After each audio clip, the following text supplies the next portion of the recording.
ఈ దినమందు happy fathers day తెలియచేస్తున్నాను మీ అందరికీ. ఫిజికల్గా ఫాదర్స్ అయిన మీకు దేవునికి మహిమార్థమై మీరు ఆశీర్వదింపబడాలని, వర్ధిల్లాలని నేను ఆశీర్వదిస్తున్నాను. ఆత్మీయ తండ్రిగా ఉన్న ఫాదర్కి దేవుడు ఇంకా శక్తినిచ్చి, బలంనిచ్చి, ఆరోగ్యంనిచ్చి, ఆయుష్నిచ్చి తన పనిలో వాడుకోవాలని నేను ఆశీర్వదిస్తున్నాను. దేవుడు మనందరినీ దీవించును గాక. ఫాదర్స్ డే గురించి కొన్ని విషయాలు గ్రీటింగ్స్ చెప్పమన్నారు నన్ను. ఫాదర్స్ అంటే చాలా ప్రత్యేకమైన వారు, చాలా విలువ కలిగిన వారు, కుటుంబంలో చాలా శ్రేష్టమైన బాధ్యతలు కలగవారు, అలాగే శ్రేష్టమైన కుటుంబాన్ని నడిపించగలిగినటువంటి ఆధిక్యత గలవారు. ఫాదర్స్ యోగ్యుడైనప్పుడు కుటుంబం అంతా ఆశీర్వాదకరంగా ఉంటుంది. ఫాదర్స్ దేవుని యందు భయభక్తులు కలిగిన వారుగా ఉన్నప్పుడు కుటుంబం అంతా దేవుని యందు భయభక్తులు కలిగిన వారుగా ఉంటారు. బాలుడు నడవవలసిన త్రోవను వానికి నేర్పము, వాడు పెద్దవాడైనప్పుడు దాని నుండి తొలగిపోడు అని దేవుని వాక్యంలో వ్రాయబడినట్లుగా ఫాదర్స్గా ఉన్న మీరు మీ పిల్లలను నడవవలసిన త్రోవలు నడిపించాలని దేవుడు ఇదని ముందు మీతో మాట్లాడుతున్నాడు. నడవవలసిన త్రోవను మీరు నడిపించినప్పుడు వారు పెద్దవారైనను దాని నుండి తొలగిపోరు. దేవుని మార్గంలో నడిపించడం మీ బాధ్యత అయ్యింది. క్రమశిక్షణలో నడిపించడం మీ బాధ్యత అయ్యున్నది. విధేయత నేర్పించడం మీ బాధ్యత అయ్యున్నది. అలాగే దేవునికి ఇష్టమైన బిడ్డగా పెంచడం మీ బాధ్యత అయ్యింది. వారు పెద్దవారైనప్పుడు కూడా యేసునందు విశ్వాసం కలిగి రక్షణ పొంది రక్షణ మార్గంలో జీవించేవారుగా వారిని పెంచే బాధ్యత మీ ముందు ఉంది. అది బాల్యం ముందే మీరు నేర్పించాలి. బాల్యం ముందే మీ తండ్రి బాధ్యతను నిర్వహించాలి పిల్లల ఎడల. లేకపోతే పిల్లలేమో బజార్లో ఉంటారు, ఫాదర్ ఏమో మందిరంలో ఉంటారు. పిల్లలేమో సెల్ చూస్తారు, ఫాదర్ ఏమో ప్రార్థన చేస్తూ ఉంటారు. అది మీ పెంపకంలోనే ఉంది. ఫాదర్ మంచి డిసిప్లిన్ మెయింటైన్ చేసినప్పుడు పిల్లలు మంచి డిసిప్లిన్ అలవాటు చేసుకుంటారు. తల్లి మాటను అంతగా పట్టించుకోరు.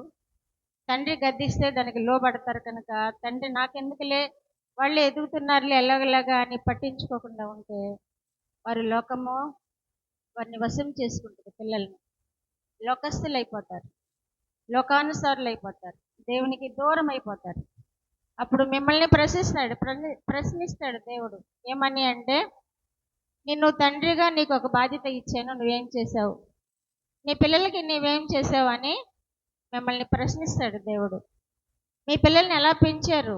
దేవుని మందిరంలో ఉండడానికి పెంచారా? రోడ్ల మీద తిరగడానికి పెంచారా? దేవునికి మహిమార్థమై పెంచారా? లోకానుసారమైన జీవితం జీవించే వారినిగా పెంచారా? ఎలా పెంచారు మీరు అని దేవుడు మిమ్మల్ని ఒకనాడు ప్రశ్నిస్తాడు. కనుక మీరు మీ బాధ్యతలను నిర్వహించండి, తండ్రి బాధ్యతలు నిర్వహించండి. మీరు దేవుని యందు భయభక్తులు కలిగి ఉండండి. మీ పిల్లలు మీ మార్గంలో ఎదుగుతారు. మీరు ప్రార్థనా జీవితం కలిగి ఉండండి. మీ పిల్లలు ప్రార్థనా జీవితంలో ఎదుగుతారు. మీరు దేవునికి సాక్షులుగా ఉండండి. మీ పిల్లలు దేవునికి సాక్షులుగా జీవిస్తారు. కనుక మనము బైబిల్లో చూసినట్లయితే అనేక మంది తండ్రులు దేవునికి విధేయులైన వారు, వారి బిడ్డలను కూడా దేవుడు బహుగా ఆశ్రయించాడు. దావీదు ఎంతో భయభక్తులు కలిగిన వాడు. దావీదుకి ఒక ఆశీర్వాదం కూడా ఇచ్చాడు దేవుడు.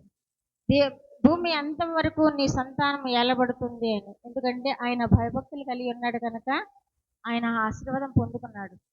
మీరు కూడా దేవుని యందు భయభక్తులు కలిగి దావీదు వల్లే దేవుని స్తుతించేవారుగా ఉంటే దేవుడు మీకు కూడా మీ సంతానం గురించి ఆ విధమైన ఆశీర్వాదం ఇస్తాడు. అలాగే సొలొమోను మహారాజు ఎంతో సంపద గలవాడు, ఎంతో జ్ఞానం కలవాడు. కానీ తన బిడ్డల విషయంలో అంత క్రమమైన భయభక్తులు కలిగి పెంచిన వాడినిగా కనబడలేదు. అలాగే బైబిల్లో చూసుకున్నట్లయితే యోబు భక్తుడు కూడా ఎంతో ధనవంతుడైనా కానీ పిల్లల్ని ఎంతో భయభక్తులు కలిగి పెంచాడు. పిల్లల నిమిత్తము దేవునికి విజ్ఞాపన చేస్తూ బలి అర్పణ అర్పిస్తూ పిల్లల్ని దేవుని భయంలో పెంచాడు. కనుక మనము బైబిల్లో మనం చూసుకుంటే మంచిగా దేవునికి భయభక్తులు కలిగి జీవించి వారి పిల్లలను దేవుని భయభక్తుల్లో పెంచిన తండ్రులను చూస్తున్నాము. దేవునికి విరోధంగా జీవించి వారి బిడ్డలను కూడా దేవుని లోకస్తులు వెళ్ళి పెంచిన బిడ్డలను చూస్తున్నాము. సౌలును చూస్తున్నాం మనం. సౌలు తను దేవునికి అవిధేయుడయ్యాడు, బిడ్డలను కూడా కోల్పోయాడు. కనుక దేవునికి అవిధేయులుగా ఉండకూడదు తండ్రులు అనేది మనం ఇక్కడ నేర్చుకున్నాము. దేవునికి విధేయులైన తండ్రులుగా ఉండండి, దేవునికి భయభక్తులు కలిగిన తండ్రులుగా ఉండండి, దేవుని బిడ్డలుగా మీ బిడ్డలను పెంచే తండ్రులుగా ఉండండి.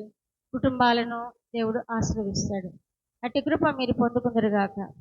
అలాగే ఆత్మీయ తండ్రిగా మీకు బోధిస్తున్న ప్రతి అంశము మీరు జ్ఞాపకం చేసుకోండి. ఆయన ఏదైతే పెత్తమ వాడని కుమారుడు తండ్రికి విరోధి అని వాక్యంలో తెలియజేసిన విధముగా ఆయన బెత్తం వాడలేడు కానీ గద్దిస్తూ ఉంటాడు. కనుక అవి మీరు పాటించుకొని మీ క్రమంలో పడితే మీరే ఆశీర్వదించబడతారు. అలాగే పిల్లలను కూడా బెత్తం వాడి క్రమంలో పెంచుకోండి. దేవుడు మిమ్మల్ని మీ పిల్లల్ని ఆశీర్వదిస్తాడు. దేవుడు మనందరినీ దీవించును గాక. ఆమేన్. నేను చిన్న సాక్ష్యం కూడా చెప్తాను. దేవుడు గత కాలం అంతా మనల్ని కాపాడాడు, అద్భుత రీతిగా మనల్ని ఆరోగ్యంతో ఉంచాడు. దేవుని నామానికి వందనాలు, స్తోత్రాలు. అలాగే ఈ వారంలో నేను చాలా సిక్ అయ్యాను. బహుశా మంగళవారం కానీ బుధవారం, గురువారంలో ఈ చెయ్యంత బాగా లాగేయడం, గుడు బాగా పోటు వచ్చింది. 2 రోజులు పడుకున్నాను, అలాగే తిరగలేకపోయాను, లేవలేకపోయాను. ఎందుకంటే అంత బాధ వచ్చిందనమాట. నేను చాలా మొండిగా ఉంటాను, ఏ నొప్పులనైనా భరిస్తాను, పని చేసుకుంటాను, నొప్పులున్న దానిలాగానే కనబడను. కానీ ఆ 2 రోజులు మాత్రం పడకేశాను, అంత భయంకరమైన నొప్పి వచ్చిందనమాట. సరే, గురువారం బాగానే ఉన్నాను, శుక్రవారం బాగానే ఉన్నాను, శనివారం నాడు ఈ కన్ను కణత దగ్గర భాగం, ఇక్కడ భాగం విపరీతమైన పోటు వస్తుంది, చాలా పోటు వస్తుంది. అది భరించలేనంత పోటు వచ్చింది. అయ్యగారు ప్రార్థన చేశారు, దేవా తగ్గించు తగ్గించు తగ్గించు. నేను పడుకున్నాను, ఇంకా అంత పోటు వచ్చింది, భరించలేనంత పోటు వచ్చింది. కళ్ళు నొప్పులు వస్తున్నాయి, బాగా మాట్లాడినప్పుడు నొప్పులు వస్తున్నాయి, ఎక్కువగా చదివితే నొప్పులు వస్తున్నాయి, ఎక్కువగా ప్రార్థన చేస్తుంటే అంటే మాట్లాడతాను కదా, నొప్పులు వస్తున్నాయి. దేవుడు నన్ను ఈ విధముగా ఈ దినమందు ఆరోగ్యంతో ఉంచారు. నా కళ్ళను బాగు చేశారు, చేతిని బాగు చేశారు, గూడును బాగు చేశారు, నా మోకాళ్ళను కూడా బాగు చేస్తారు. దేవునికి వందనాలు, స్తోత్రాలు చెల్లించుకుంటూ నా సాక్ష్యాన్ని ముగిస్తున్నాను. దేవుడు మనందరినీ దీవించును గాక. ఆమేన్.